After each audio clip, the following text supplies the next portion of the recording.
Ela é graduada em Pedagogia, mestre e doutora em Educação Escolar pela Universidade Estadual Paulista, Unesp, do campus de Araraquara. Trabalhou como professora na rede estadual de São Paulo e na rede municipal de Araraquara. Atualmente é professora da Universidade Federal de Goiás, no Centro de Ensino e Pesquisa Aplicados à Educação, CEPAI. Seus interesses de pesquisa concentram-se na área de fundamentos da educação, com ênfase na psicologia histórico-cultural e pedagogia histórico-crítica. Hoje eu tenho o prazer de receber aqui no Tecendo em Reverso a professora e também autora do livro Pedagogia Histórico-Crítica, as relações entre arte e vida na educação escolar, professora Mariana Assunção. Boa noite, professora. Boa noite, Juliana. Boa noite a todos e todas que estejam acompanhando a live. Já queria agradecer, Juliana, pelo convite. É uma honra poder participar dessa atividade, né, e ter a oportunidade de conversarmos um pouco. É sempre bom ter um espaço para falar sobre educação, ainda mais nesse momento, né, tão delicado e excepcional que estamos passando. Nesse sentido, eu já a parabenizo pelo seu trabalho de disponibilizar esse ambiente, de entrevistar professoras e professores por esse Brasil afora, né, que estão diariamente vivendo e lutando por uma educação pública de qualidade para todos, né? Com certeza. Muito obrigada, professora. O seu trabalho é um trabalho que particularmente me toca muito, porque é relacionado com estética, um tema maravilhoso para esses nossos dias tão difíceis. E eu já vou começar essa nossa live fazendo perguntas relativas à sua obra, que é fruto de uma longa pesquisa, né, de um longo debruçar-se sobre esse assunto tão instigante.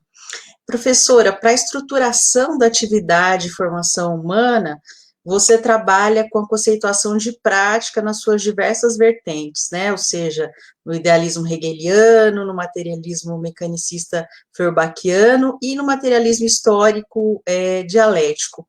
Fala um pouco para a gente dessas tão necessárias aí compreensões. É com você. Tá bom, então. Então, vamos pensar um pouquinho sobre a questão da prática, né, no idealismo e no materialismo.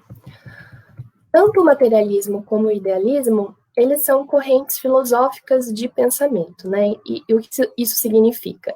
Significa que são tentativas de se explicar os fenômenos da natureza, os seres humanos e a realidade como um todo, né.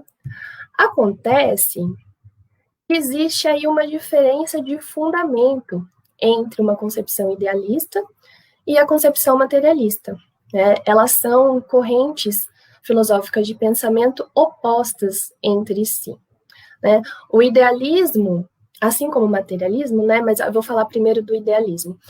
O idealismo ele tem duas vertentes principais, que é o idealismo objetivo e o idealismo subjetivo. Mas aqui eu vou tentar me atentar ao conceito geral que caracteriza a corrente idealista de pensamento como um todo, né? E qual seria essa noção central de qualquer corrente idealista? Para o idealismo, existe uma primazia da consciência sobre o ser, né? O que é isso?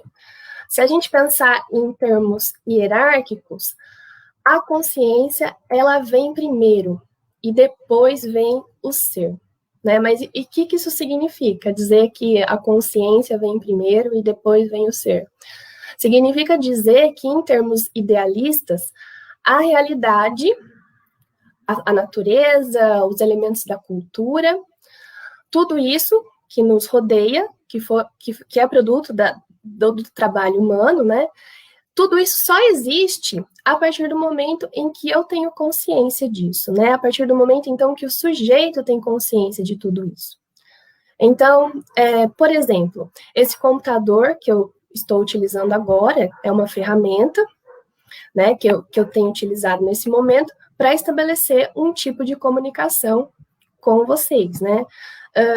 Em termos idealistas, essa ferramenta, esse computador, ele apenas existe porque eu tenho consciência dele, né? E também porque eu o coloquei em uso.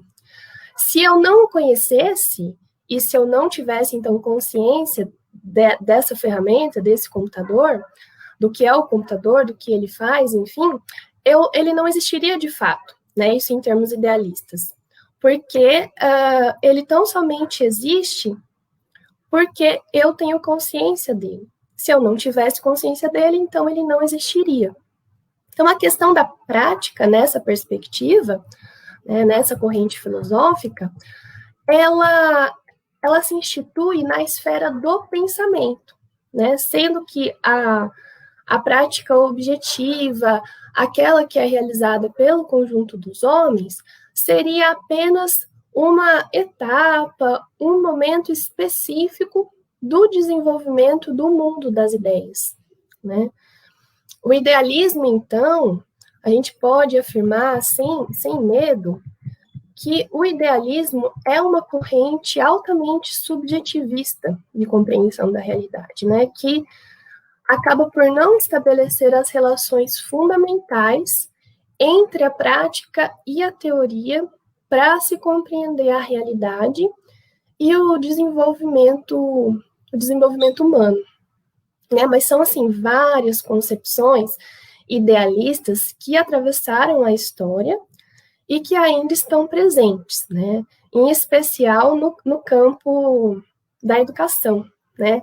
Existe um conjunto de teorias que foram denominadas pelo professor Newton Duarte como pedagogias, né, do aprender a aprender, que, claro, elas têm as suas especificidades, as suas particularidades que a caracterizam como tal, só que elas também têm um conjunto de princípios, né, e princípios que são comuns a todas elas. Por isso que elas podem ser colocadas em um conjunto de pedagogias.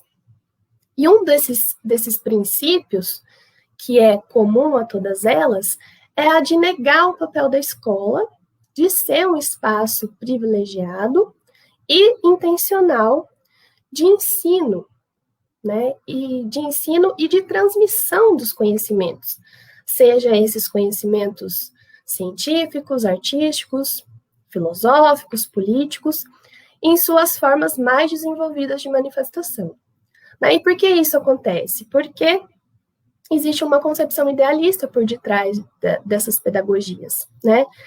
Que vão, no geral, entender que o desenvolvimento humano, ou ele é apenas um produto pré-determinado, né, decorrente da herança genética, ou ele é apenas o resultado de uma maturação biológica, na qual o ambiente, as relações sociais são consideradas, têm lá a sua importância, mas elas são colocadas como coadjuvantes do processo de desenvolvimento, né? Então, elas não são os protagonistas desse desenvolvimento. Relações sociais, o ambiente, sim, é claro que eles vão considerar, mas não consideram de forma adequada. Não consideram, como eu disse, os protagonistas do desenvolvimento, né? Então, o desenvolvimento é praticamente um desenvolvimento que ocorre pela via da subjetividade ou de algo inato que a pessoa, então, né, inato, a pessoa já nasce com aquelas propriedades, aquelas capacidades, habilidades e competências que basta a pessoa existir para aquilo se desenvolver, né? As relações sociais e o ambiente não atuam de forma direta e intencional nesse desenvolvimento, né? E para além, assim, do campo pedagógico, educacional, nós vemos hoje a disseminação de movimentos, né, que negam os conhecimentos científicos que já foram consolidados e referenciados, né, como, por exemplo, o movimento terraplanista, que nega equivocadamente, não, na verdade, o movimento terraplanista ele vai negar que a Terra é redonda, né, vai negar essa essa comprovação científica de que a Terra é redonda e vai afirmar equivocadamente que a Terra é plana, né? E também a gente tem o movimento dos antivacinas, que vão negar a importância das vacinas para a erradicação de doenças, né? Fazendo retornarem focos e pequenos surtos de doenças virais que já haviam sido superadas justamente pela administração de vacinas para todos, né? A questão que se coloca aí é que o conhecimento científico, ele extrai da realidade objetiva os elementos que o sustentam. Então, não cabe, em termos científicos, a gente fazer prevalecer a opinião subjetiva de uma pessoa, né, ou de um grupo de pessoas. Esse é o problema da corrente idealista de mundo. E assim, pensando agora na questão do materialismo. O materialismo, ele é a corrente filosófica de pensamento oposta ao idealismo, né? Então, aquela questão de que para o idealismo vem primeiro a consciência, depois o ser, o materialismo vai inverter essa lógica. Então, quem vem primeiro para o materialismo é o ser, e depois a consciência. Então, significa que a realidade, ela existe, a natureza existe, os objetos da cultura existem, independentemente do fato do sujeito ter consciência de tudo isso. Voltando para o exemplo do computador.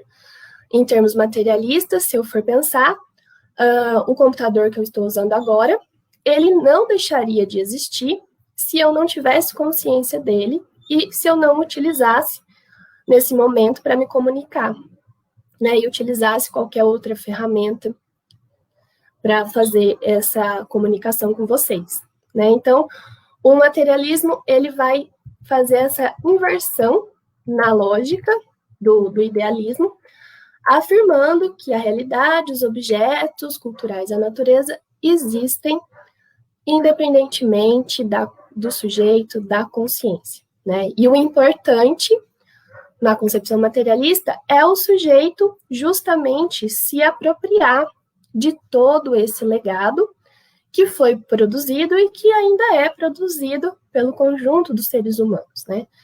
Então, esse princípio materialista da primazia do ser sobre a consciência vai trazer, inclusive, repercussões do ponto de vista da educação, de se pensar a educação, o objetivo da educação e de como se educar sistematicamente, né? E é um dos fundamentos para se explicar a pedagogia histórico-crítica. Mas essa questão da pedagogia histórico-crítica eu vou me ater mais à frente. Eu queria agora fazer um comentário sobre a questão da prática, né? O materialismo, assim como o idealismo, ele tem duas correntes principais, que é o materialismo mecanicista e o materialismo histórico dialético. Eu vou me ater especificamente ao materialismo histórico dialético e tentar explicar, dentro do possível, a questão da prática nessa perspectiva, né? Para o materialismo histórico dialético, a prática é o elemento central para se entender o desenvolvimento dos seres humanos e da realidade, seja da realidade natural, seja da realidade social. A importância da prática, ela é evidenciada no materialismo histórico dialético, especialmente pela categoria de trabalho.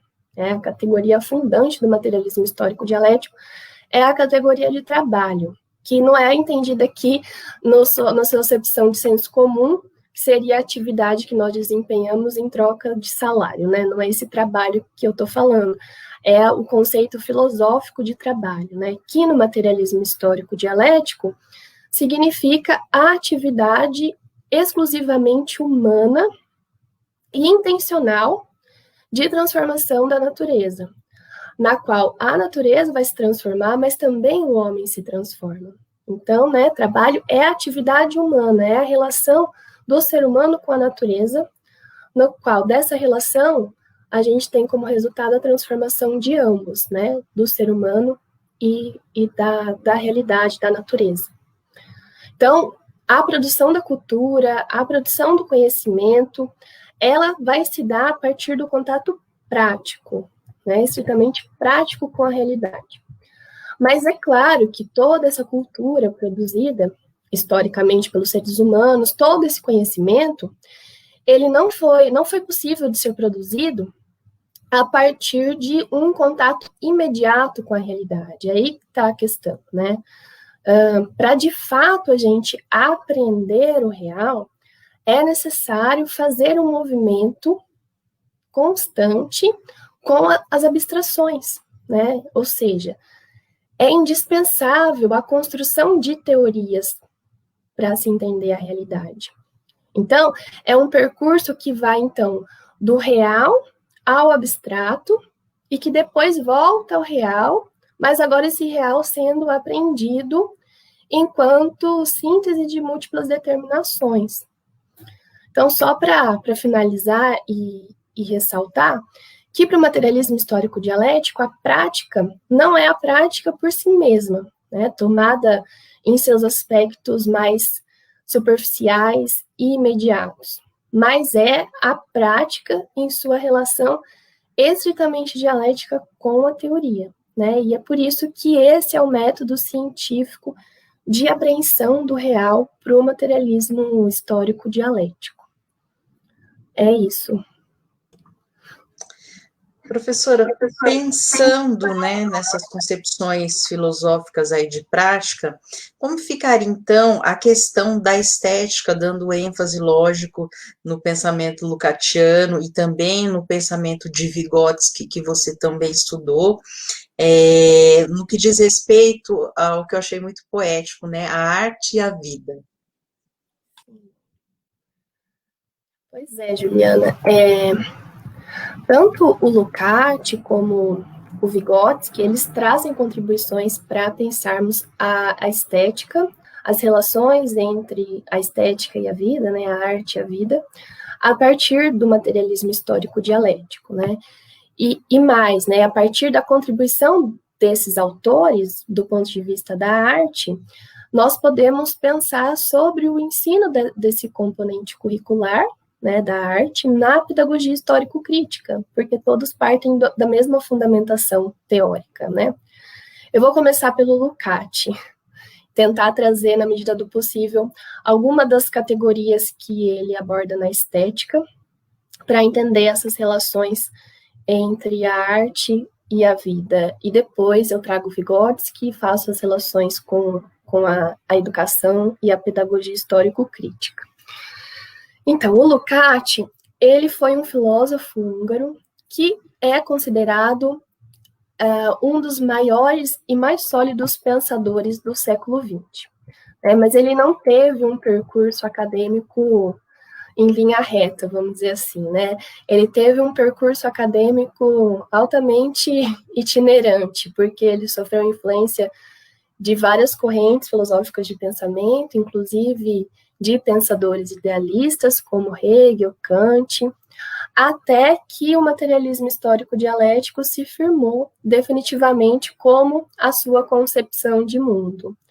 Então, a estética, assim como a ontologia do ser social, foram obras escritas pelo Lukács em um período de sua vida em que ele já havia consolidado o pensamento calcado no materialismo histórico dialético, né?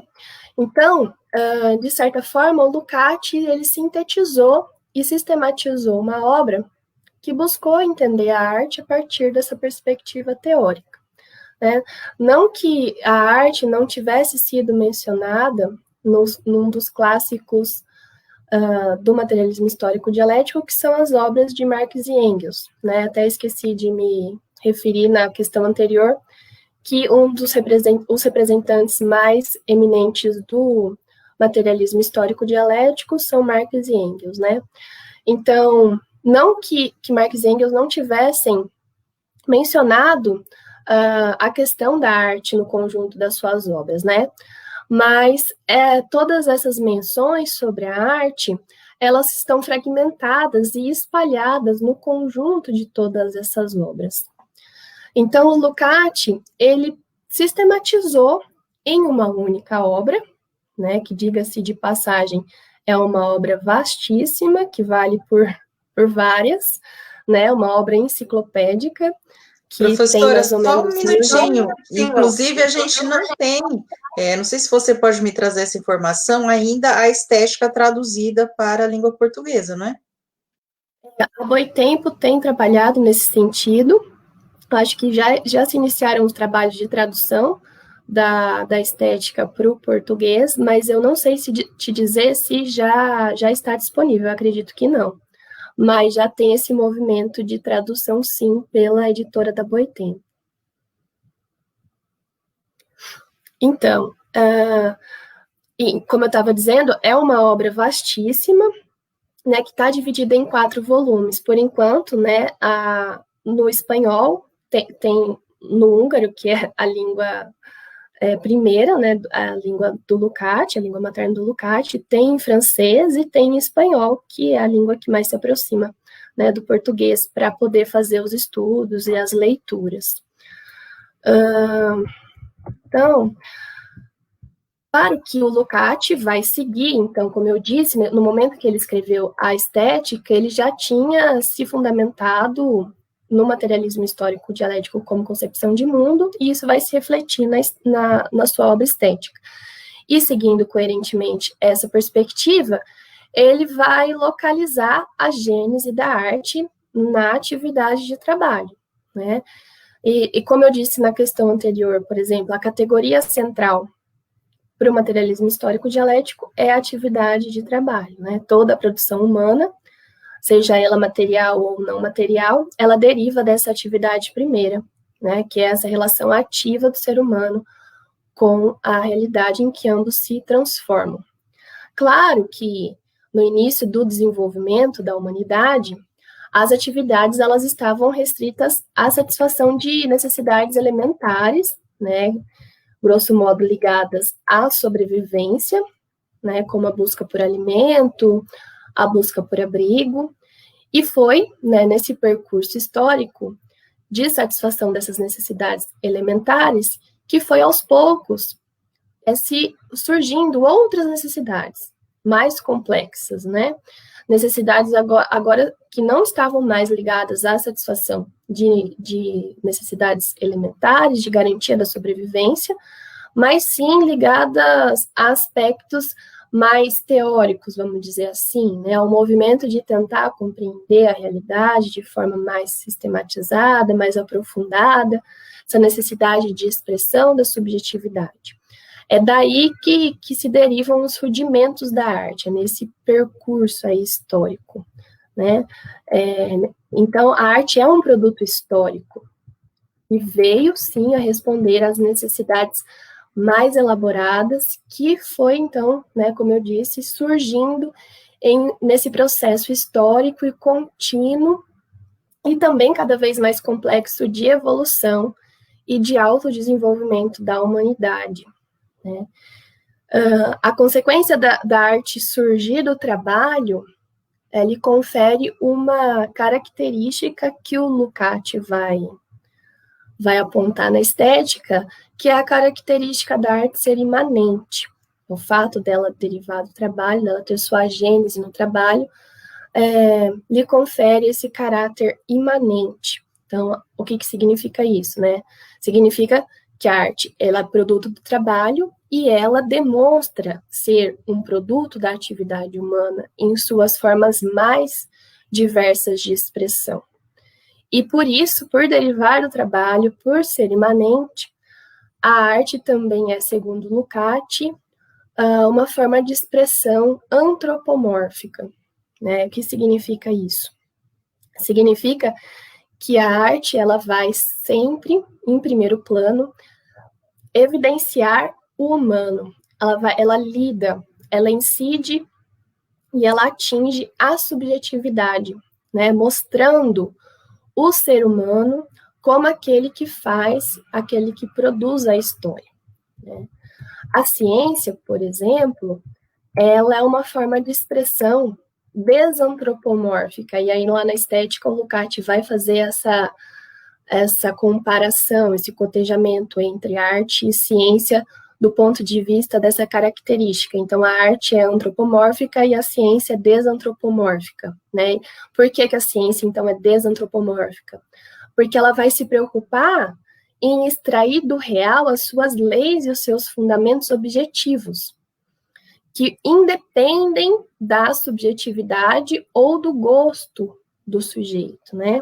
A ciência, então, tem um caráter mais racional, mas por essa característica dela ser mais racional, objetiva, a gente não pode afirmar que a subjetividade ela seja isenta na atividade científica, né? Afinal de contas, a subjetividade do cientista ela está presente a todo momento durante o desenvolvimento da pesquisa. E ao longo da pesquisa, o sujeito, o cientista, ele vai estabelecer um vínculo afetivo com o seu objeto de estudo, né, para o bem ou para o mal, ao estabelecimento de uma relação afetiva, emocional com esse objeto.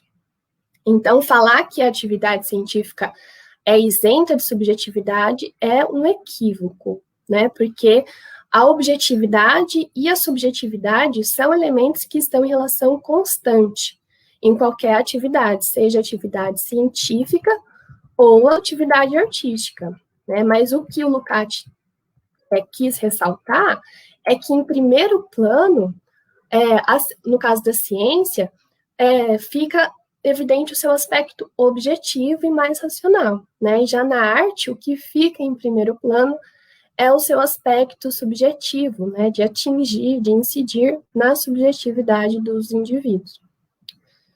E assim, né? Além do Lukács falar da questão do trabalho, da questão da imanência, do antropomorfismo, ele também vai dizer que a arte é uma forma específica de reflexo da realidade, né? Ele vai dizer que é um reflexo mimético da realidade. O que significa mimético, né? O que significa a palavra mímese?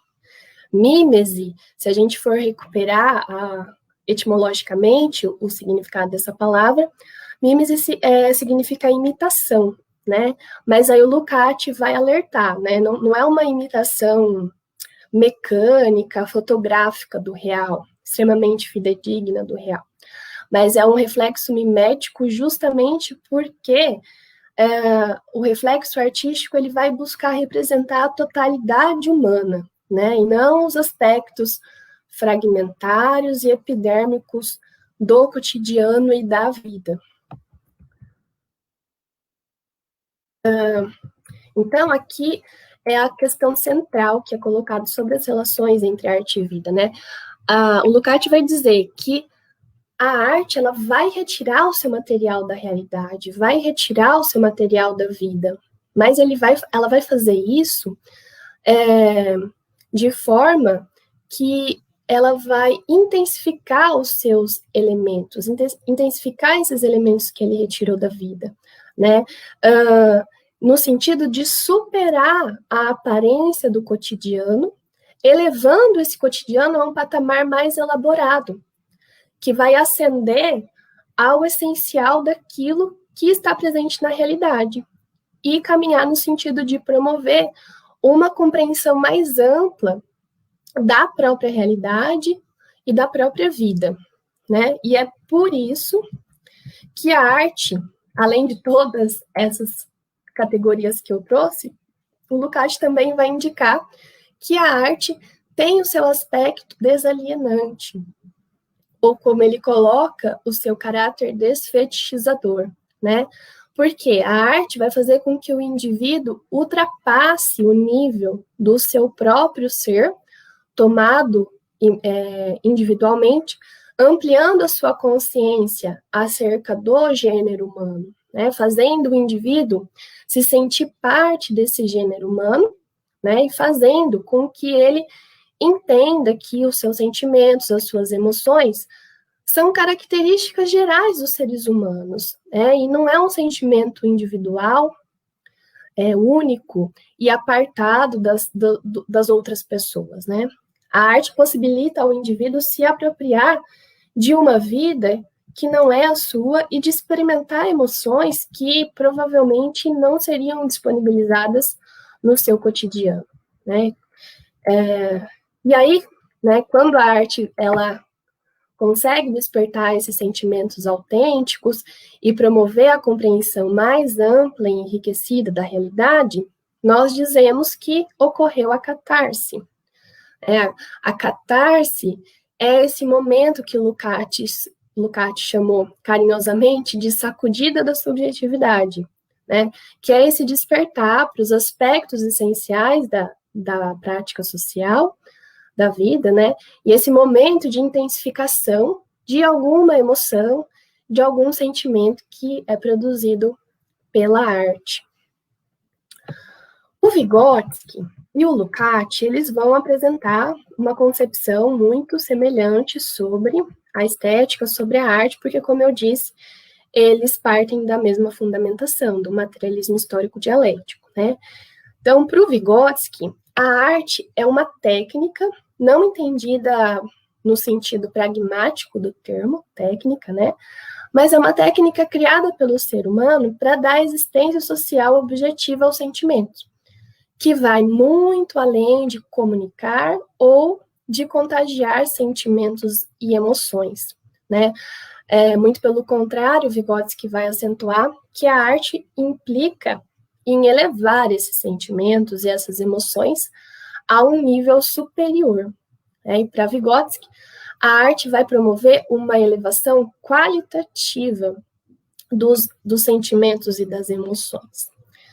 E para explicar essa mudança que a arte opera na subjetividade humana, o Vygotsky ele vai fazer uma analogia com duas passagens bíblicas, de 2 milagres bíblicos. Né? O primeiro milagre é aquele em que acontece a multiplicação de pães e de peixes para saciar a fome de uma multidão. Aí o Vygotsky vai dizer que esse milagre ele não representa o papel da arte, né? Por quê? Não representa? Porque apesar, né, de o alimento ter sido multiplicado e ter saciado a fome de uma multidão, né, a multidão comeu apenas pão e peixe, né? Não houve uma alteração qualitativa em termos de alimentos para saciar a fome, né? Foi apenas uma alteração quantitativa de um alimento comum. Né? E aí o Vygotsky vai falar que o efeito artístico lembra muito mais o milagre da transformação de água em vinho, né? Porque a arte vai implicar essa transformação, essa superação do que é efêmero, do que é superficial, do que é aparente, transformando qualitativamente a subjetividade dos indivíduos. Né? E para o Vygotsky, a catarse também é um momento crucial da relação estética. Mas aí que vem a questão, né? Para que a catarse ela ocorra, é essencial que os indivíduos sejam educados artisticamente para isso. E aí eu quero já estabelecer algumas relações com a educação e com a pedagogia histórico-crítica. Né? Para essa perspectiva pedagógica, o trabalho educativo, naquela famosa passagem do Saviani, que é o ato de produzir, o trabalho educativo é o ato de produzir direta, intencionalmente em cada indivíduo singular a humanidade que foi produzida histórica e coletivamente pelo conjunto dos homens. Né? Trocando em miúdos, a educação deve produzir a humanidade em cada indivíduo. Esse é o objetivo da educação, humanizar os indivíduos, né? Então, para a pedagogia histórico-crítica, os conteúdos, por exemplo, que são selecionados para integrarem os currículos, devem ser aqueles que possibilitam essa emancipação humana, aqueles que produzem essa humanização, né? E não é raro nós nos debatermos aí com atividades, principalmente quando se trata de aulas de arte, que buscam, por exemplo, a livre expressão, né, dos alunos. Amparados, obviamente, por documentos oficiais, desde lá dos PCNs, os referenciais curriculares nacionais para a educação infantil, BNCC, e também pelas tendências pedagógicas hegemônicas, que são as pedagogias do aprender a aprender, que não buscam uma sistematização desses conteúdos relevantes que integram o campo estético de estudo, né? Não só o estético, mas de todos os outros componentes curriculares, mas aqui estou pensando mais no campo estético de estudo, né? Por exemplo, se a gente for pensar na atividade de desenho, né? É muito fácil encontrar práticas educativas que peçam para que o aluno, a criança, faça desenho livre, né? Considerando que por meio dessa prática, nós vamos atingir o resultado daquilo que é genuíno da criança, sem tolher a sua expressividade, a sua criatividade, né? Não que essa atividade de desenho livre não possa acontecer. É claro que pode, né? Você pode pedir para a criança fazer um desenho livre, para o aluno fazer um desenho livre, mas a prática educativa não pode se restringir a esse tipo de atividade, né? E quando se justifica esse tipo de atividade dizendo que aí você vai dar vazão à liberdade de expressão do aluno, não se entende que essa questão da liberdade, e a liberdade em si, ela é alcançada quando nós dominamos os conteúdos necessários a uma determinada atividade que nós temos que desempenhar, né? E aí o Saviani, nesse sentido, ele dá um exemplo bastante esclarecedor, que é quando uma pessoa está aprendendo a dirigir, né?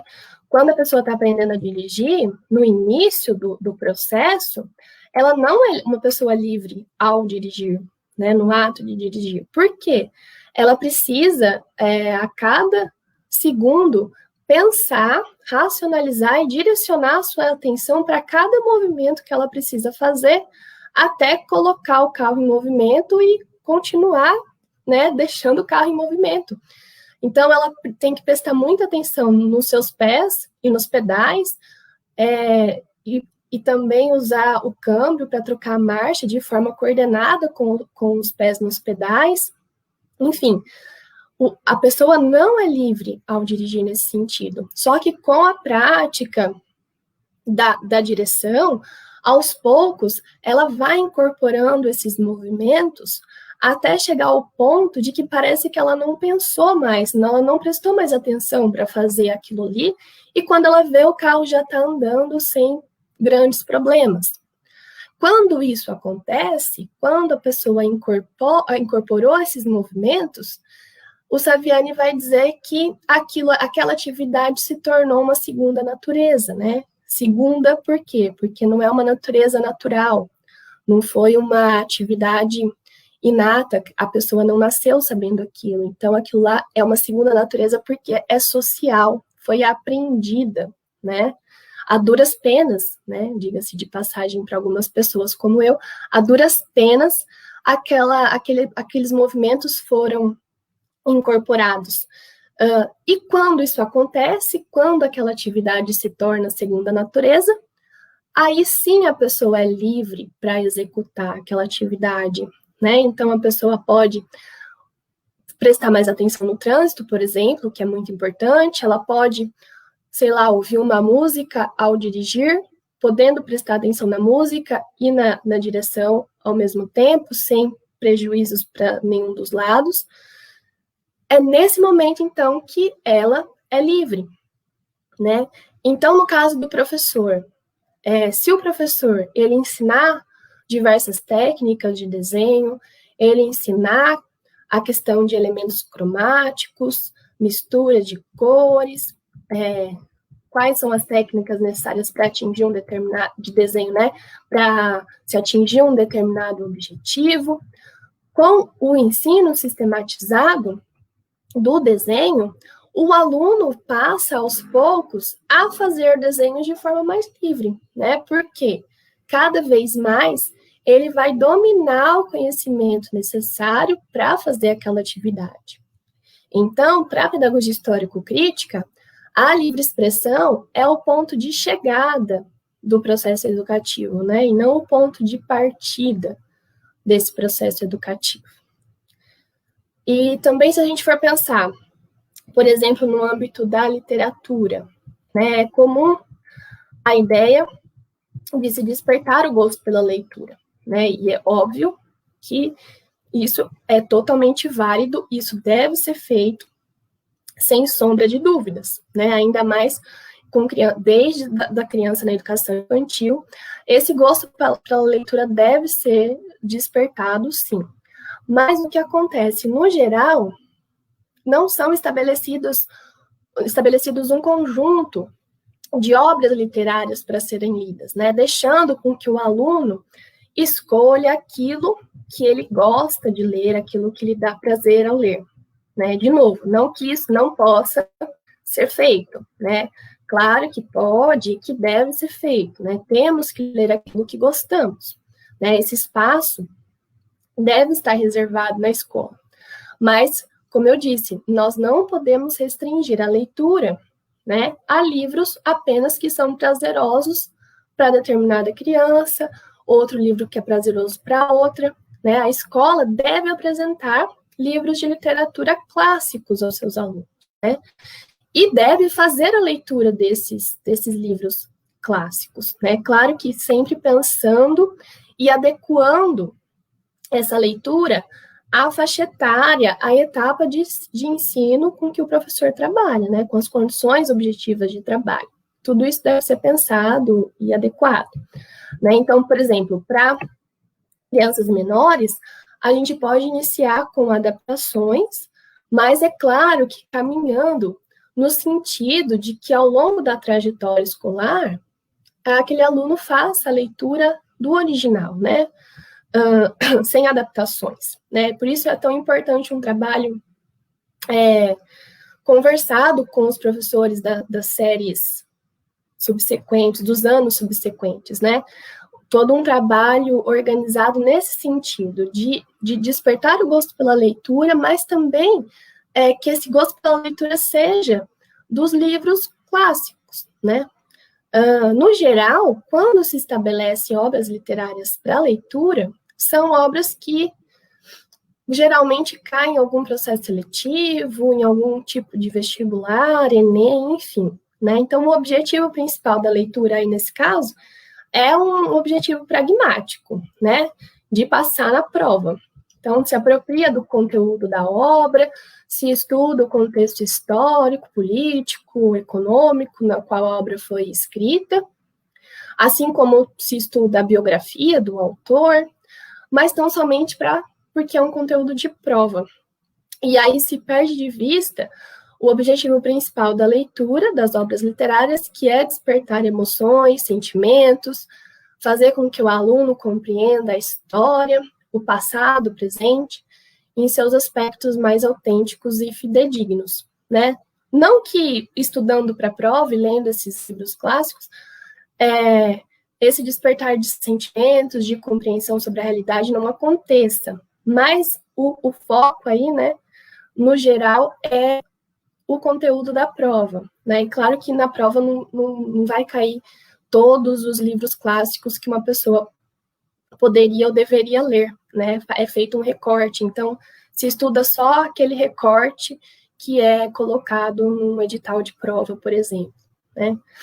Então, vale ressaltar, só para finalizar, então, que a arte, ela é uma forma específica de expressão humana que advém das demandas da vida, mas que reelabora esse conteúdo da vida, o intensifica para provocar, em primeiro momento, modificações qualitativas na subjetividade dos indivíduos. E a escola tem um papel muito importante, né, de acordo com a pedagogia histórico-crítica, em colocar os alunos em contato com as diferentes modalidades artísticas para que eles aprendam a fruir e a produzir arte, tornando-se indivíduos mais sensíveis e esteticamente educados para compreender melhor a si mesmo e a realidade, né, no sentido, caminhando em direção de poder transformar essa realidade. É isso. Professora, como ficaria, então, esse caráter aí mediador da educação, especificamente sob a égide da pedagogia histórico-crítica? Sim, né? É muito polêmica essa questão da prática social na pedagogia histórico-crítica e o caráter mediador da educação. Vou tentar aqui explicar na medida do possível, né? A arte e a educação, elas são elementos mediadores da e na prática social. São mediadores porque ambos são resultados da atividade de trabalho. Tanto a arte como a educação, elas derivam da atividade de trabalho, né? Eles se colocam entre o sujeito e a realidade. Claro que provocando transformações em ambos, ou seja, na realidade e no sujeito, que foi ao longo da história produzindo mediações, instrumentos cada vez mais complexos. Né? A arte, ela é uma mediação, ou a gente pode também chamar de instrumento, né? Assim como é a educação, que, como eu disse, resulta dessa crescente complexificação das necessidades e da atividade humana. Então, a educação, ela é uma das várias dimensões que compõem a tessitura da prática social mais ampla. Então, a educação é um tipo específico de mediação que integra e que faz parte da prática social como um todo. Mas, ao mesmo tempo que a educação, que a prática educativa, ela faz parte da prática social, integra a prática social, ela é também, ao mesmo tempo, um momento de afastamento intencional dessa prática. Mas esse afastamento não significa que ela deixa de compor a prática social mais ampla, né? Isso seria pensar de forma não dialética as relações entre prática educativa e prática social.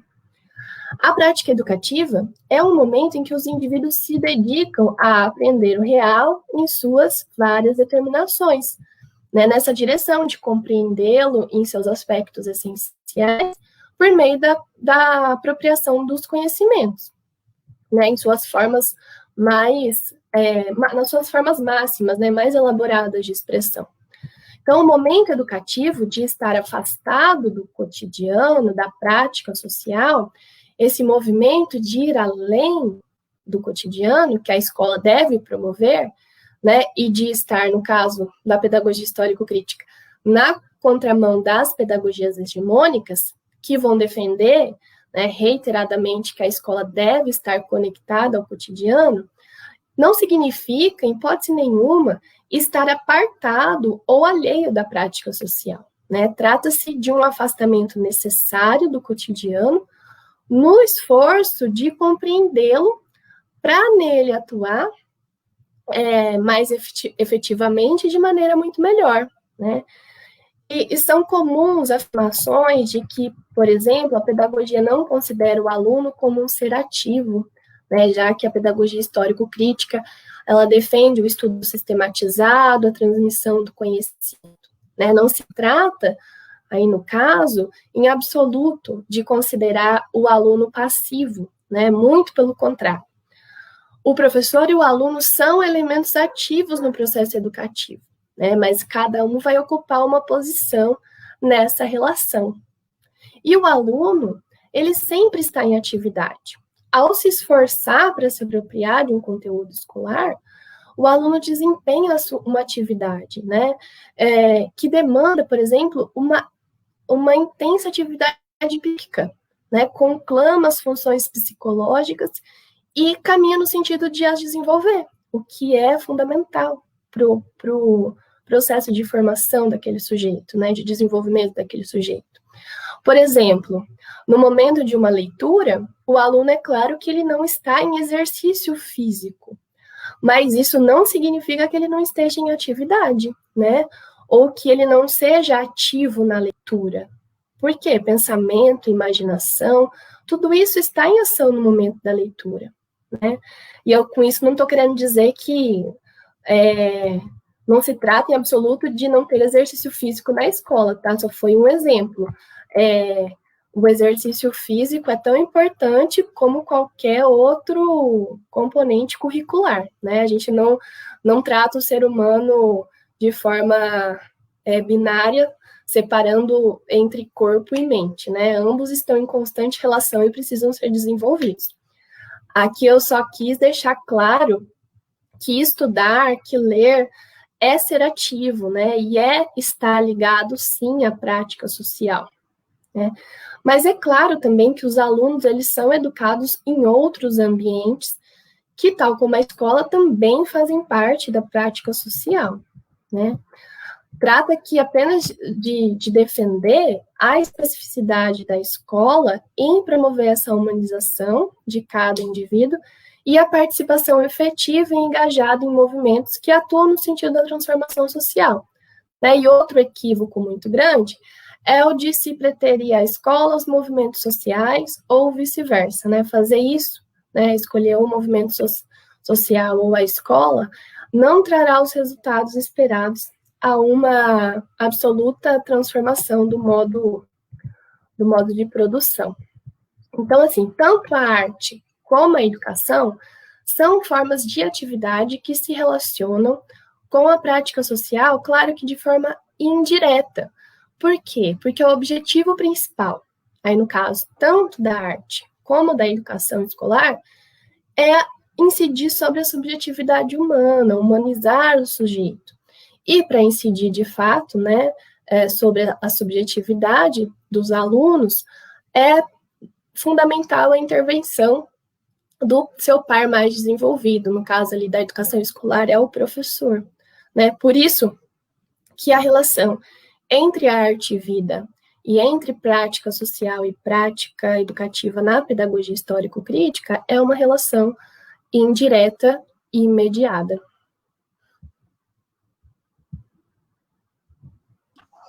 Muito bem, professora. Muito obrigada pela sua lucidez.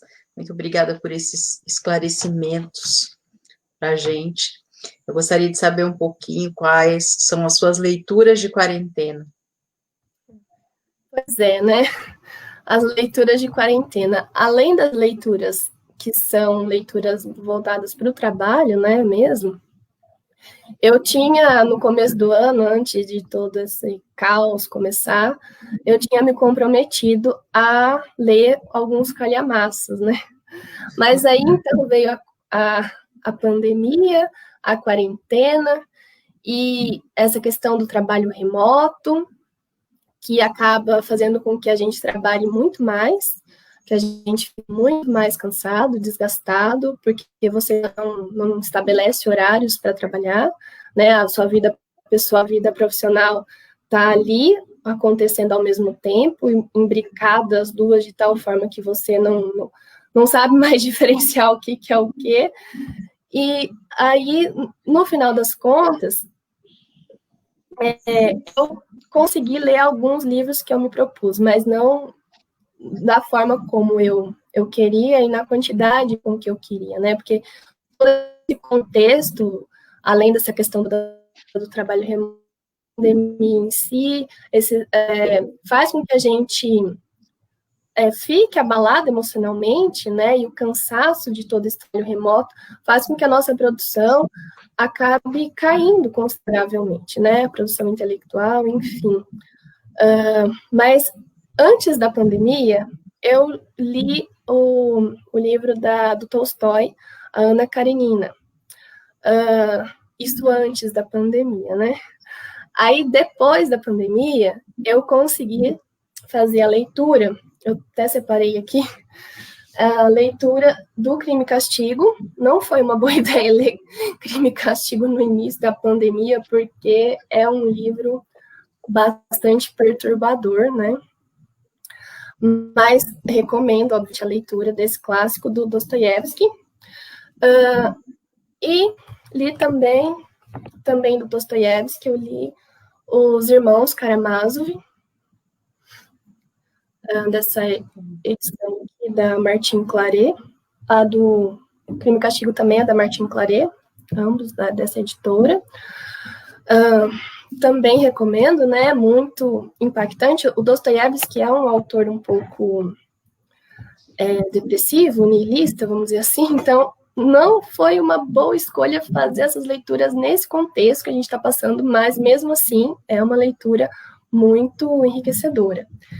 E eu comecei a ler o Don Quixote nessa versão aqui, que é dividida em 2 volumes, né? Eu li o primeiro volume da editora Nova Fronteira, e aí eu tô na expectativa de terminar o segundo volume, tá até marcado aqui com o marcador, mas eu ainda não concluí.